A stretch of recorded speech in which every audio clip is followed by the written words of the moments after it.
Dobro jutro, draga ekipa i svi koji gledate. Evo, malo smo promijenili sustav, to jest način snimanja. Ne idem više po onim vrućinama i kad mi se glas doslovno ne čuje od tvrčaka, zrikavaca, kako li ko već zove. Došli smo malo ranije, evo 6 sati je. Došli smo na jednu nekropolu Stečaka koju sam obećao da ću snimiti zadnji put kad sam snimao Kulu. Kula se nalazi tamo, ne znam li vidite. Kula iz prošlog videa Smrdangrad, a rekao sam da ću kad budem da ću iduću nedjelju snimiti i nekropolu Stečaka koja se nalazi u neposrednoj blizini. Evo, pogledaj, samo uživajte sekundu u ovoj tišini.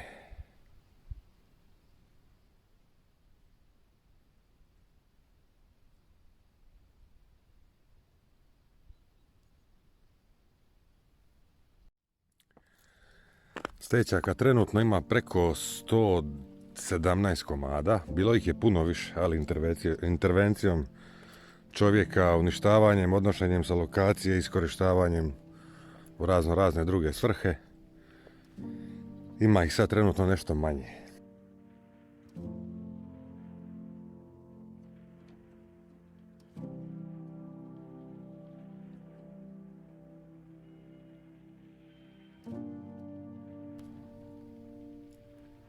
Meni osobno ova lokacija otvara jedno jako zanimljivo pitanje.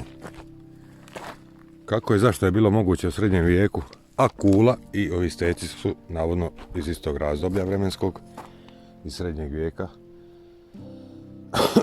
Zašto je bilo moguće klesati i dopremati toliku količinu kamena, tolike megalite za grobne spomenike, a istovremeno za život prijeko potrebne bedeme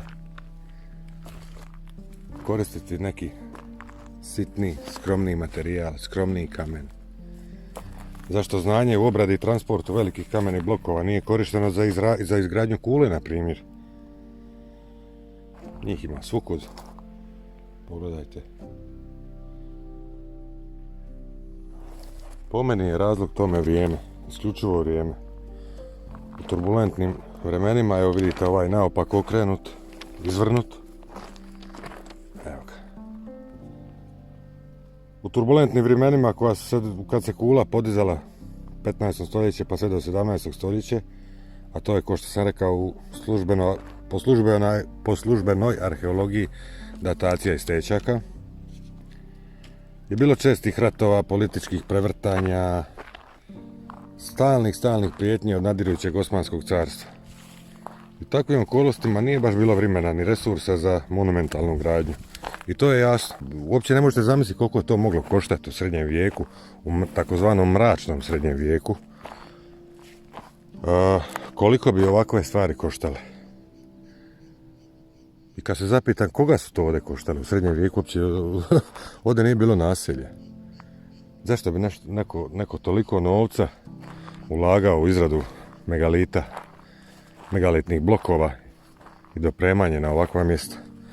I zato je Kula rađena kako je rađena, sitnih blokova, ne tako precizno.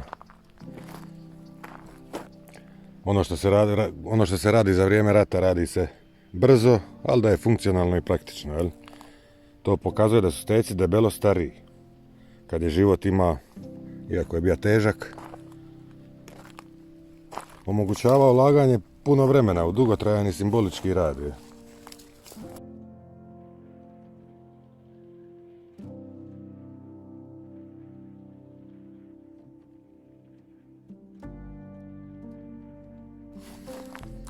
Uvijek ljudi kažu, a Steci su srednjovjekovni zato što imaju natpise na sebi. Stečaka, ljudi moji, ima oko 70 do 100 tisuća. I nalaze se na 3300 nekropola Stečaka. Znači, ukrašen je iznimno mali broj. Mislim da nije preko, ne mogu se sad sjetiti podatka, oko 600 ili 1000 Stečaka je ukrašeno pismom. Sad ovisi o lokaciji Stečaka kako kojim pismom. nisu svi istim.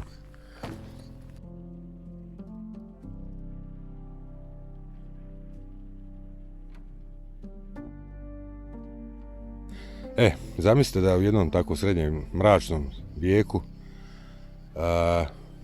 di se doslovno inkvizicija vodila i di su se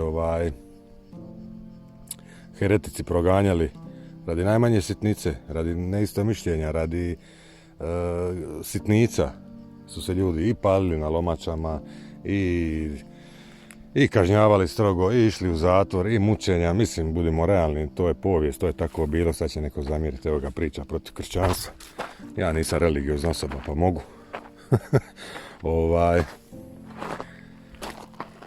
Zamislite da je neko u to doba radio megalitne spomenike na kojima nisu katolički prikazi. Mislim, ne bi baš išlo, a? Tako da ta priča ne drži baš vodu. Eto, ko što se nabraja, puno je razloga.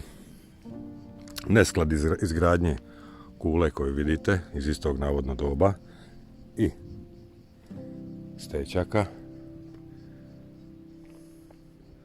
Jedan paradoks da su nadgrobni spomenici od megalitne gradnje, a jedna kula gore koja je služila za obranu Hrvatske, obranu Europe od Osmanlija, građena onako od malih blokova, da se ta tehnologija nije iskoristila za gradnju megalitnih gradova koje bi teško ko osvojio.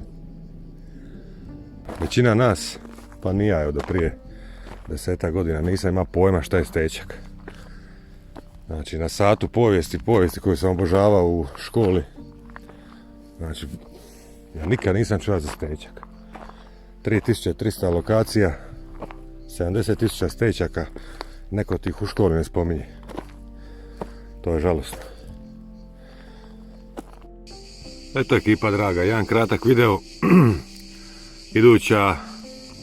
Idući video bi trebao biti dosta duži. Radi na 3 videa istovremeno koja će trajati sigurno 15-20 minuta i bit će malo, to jest ne malo nego puno detaljniji, opsežniji. Jedan će biti o tumulima, drugi o gradinama, treći o stećcima, baš malo duže. Ovako međuvremeno obiđem kakvu lokaciju, neku usputnu, čisto eto da se nešto objavi. Pa eto, veselim se i tim uradcima i vašim komentarima. Ako imate u svom području kakvu nekropolu, gradine, gomile, pišite u komentare, malo pišite gdje se nalaze, jeste li posjećivali, tako, malo da komuniciramo. To je to. Ja vam želim svako dobro i ugodan dan.